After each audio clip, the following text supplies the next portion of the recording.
आप देख रहे हैं द ट्राइबल पोस्ट का डिजिटल मीडिया।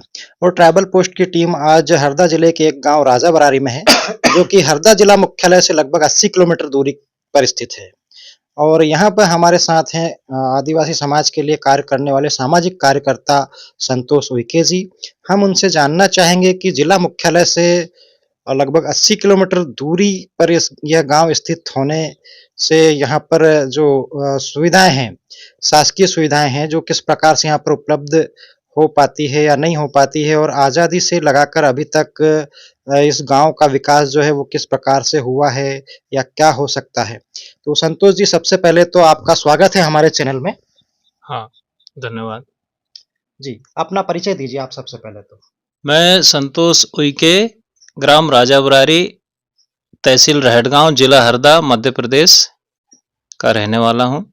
जी, तो आप बताइए, आप अपना जो सामाजिक कार्य कर रहे हैं, हमें ऐसा पता चला है कि आप काफ़ी दिनों से सामाजिक कार्य कर रहे हैं। जी, तो आपने सामाजिक कार्य की शुरुआत कैसे की, कहाँ से की? थोड़ी जानकारी दीजिए हमारे दर्शकों को। मैंने सामाजिक कार्य तो काफ़ी दिनों से शुरू किया हूँ, जी, और जो पिछले हमारे जो साथी हैं, मार्गदर्शक हैं, उनके कामों को देखते हुए मैंने भी प्रयास किया कि कुछ समाज के लिए अच्छा काम करें। तो मैंने उनके साथ में समाज के लोगों के यहाँ जा कर के और चर्चाएं करके और उनको उनकी जो समस्या है उनको सुनी, और कई कुरीतियां हैं समाज के अंदर, जी, उनके बारे में चर्चा की। तो वास्तव में अभी देश आज़ाद हुए 70-75 साल हो गए, लेकिन हमारे क्षेत्र में बहुत कमियां हैं। अभी मान लो जागरूकता की भी कमी है, और विकास के मामले में भी बहुत पिछड़ा हुआ क्षेत्र है, जी, जिसमें हम लोगों ने मंथन किया कि क्यों ना हम जगह जगह गांव-गांव जा करके और मीटिंगें लें और लोगों को जागरूक करें, और योजनाओं के बारे में भी बताएं, और सरकार से जो योजनाएं मिलती है उनके बारे में इनको मालूम नहीं बेचारों को, लोगों को। तो हम लोग इनको मीटिंग के माध्यम से समझाइश दे करके, और कभी-कभी जैसा मंगलवार जन सुनवाई लगती है कलेक्टेड, यहाँ से 80 किलोमीटर दूर है हमारे गांव से जिला मुख्यालय, तो वहाँ लोगों को लेकर के जाना पड़ता है। और जो भी समस्याएं हैं हमारी, बिजली, पानी, सड़क, इनके बारे में, इन मांगों को लेकर कलेक्टर महोदय के यहाँ ज्ञापन भी देते हैं। तो कुछ काम तो हो जाते हैं, पर कई काम होते नहीं है, तो काफी अधूरे हैं अभी काम। और फिर भी हम लोग प्रयास कर रहे हैं कि कहीं कहीं सड़क की व्यवस्था नहीं है, तो और भी हमने आवेदन निवेदन किया है, और वो काम, अब देखो शासन प्रशासन का काम है, हमारा मांग करने का काम है। हम समाज सेवा काम करते हैं, लोगों के बीच में जा करके उनको सलाह देते हैं और मांग रखते हैं। बाकी काम हो भी रहे हैं, बाकी अभी अधूरे भी है। मुख्यालय से लगभग 80 किलोमीटर दूर आपका गांव है, तो यहाँ पे शिक्षा व्यवस्था कैसी है? यहाँ पर शिक्षा व्यवस्था की स्थिति तो बहुत ही खराब है इस समय, क्योंकि मैं जब फील्ड में जाता हूँ, फील्ड यानी कि हमारे कार्यकर्ताओं से मिलने, सामाजिक कार्यकर्ता और भी हैं, उनसे मिलने के लिए, तो शिकायत ये आती है कई स्कूलों में शिक्षकों की कमी है, पढ़ाई ढंग से होती नहीं है। बाहर के जो शिक्षक है, शिक्षिकाएं हैं, वो टाइम से स्कूल नहीं आती है, और आती लेट है, और 4 बजे से पहले चली जाती है, ऐसा भी शिकायत है। तो एक बार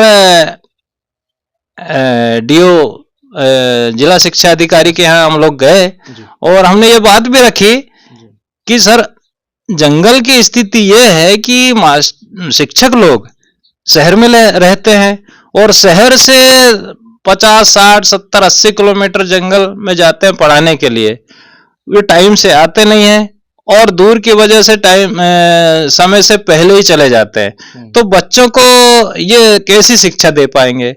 शिक्षा अधूरा होने से पर बच्चों का भविष्य अंधकार में होगा, पढ़ नहीं पाएंगे, अच्छी शिक्षा नहीं मिल पाएगी।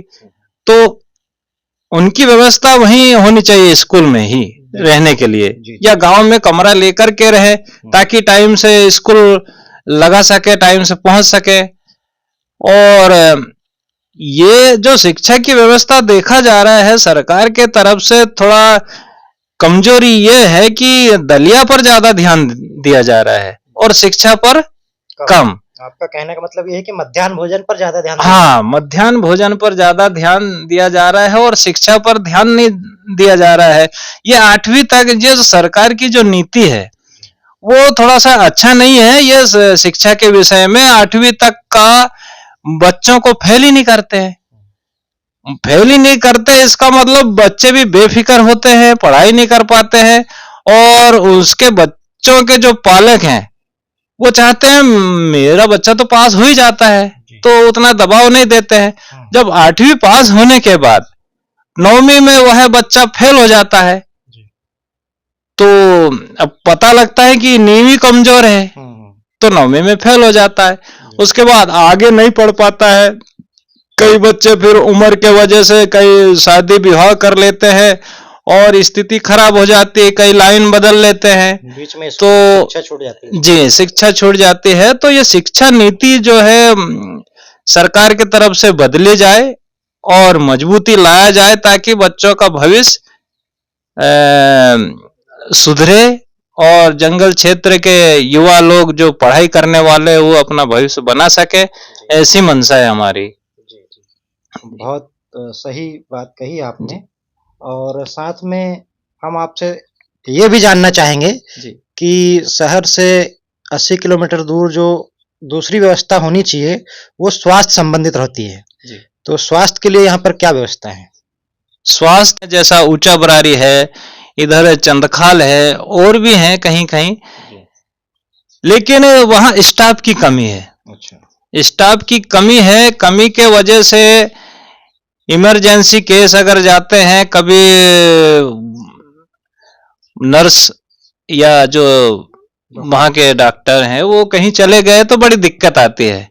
सिंगल व्यक्ति है वहाँ पर उप स्वास्थ्य केंद्र में, और बाकी जो व्यवस्था है, मैं चाहता हूं कि यहाँ जंगल जो क्षेत्र है जिसमें सांप बिच्छू वगैरह, ये बारिश बरसात के टाइम में इनमें अक्सर ये हादसा होते हैं, कभी किसी को सांप काट गया, कुछ हो गया, तो मैं चाहता हूं कि ये उप स्वास्थ्य केंद्र में ही ये व्यवस्था होनी चाहिए। क्या है, ये यहाँ से टिमरनी ब्लॉक पड़ता है, वहाँ अस्पताल है, सरकारी अस्पताल, लेकिन वहां जाने से पहले आदमी दम तोड़ देता है, वहां 70-80 किलोमीटर जाना पड़ता है। तो उप स्वास्थ्य केंद्र में ही ऐसी व्यवस्था स्वास्थ्य विभाग की तरफ से हो तो अच्छी बात होगी। उस साथ में अभी जब हम आ रहे थे तो हमने देखा कि गांव के जो रोड वगैरह हैं, हाँ, उनके भी हालत खराब हैं, तो उस पर क्या कहना चाहेंगे?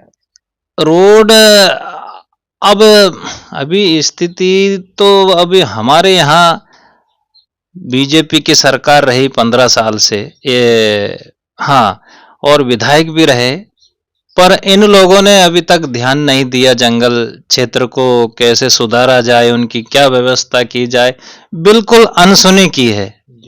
सामाजिक कार्यकर्ता होने के नाते हम लोगों ने कई बार बोला, लेकिन ये जनप्रतिनिधियों ने ध्यान नहीं दिया। तो अब सरकार अभी भी है, देखो अभी भी हम लोगों ने मांग तो की है जी, पर उतना आश्वासन दे नहीं रहे हैं। अब यहाँ हमारे क्षेत्र में अब नए विधायक कांग्रेस से बने हैं जी।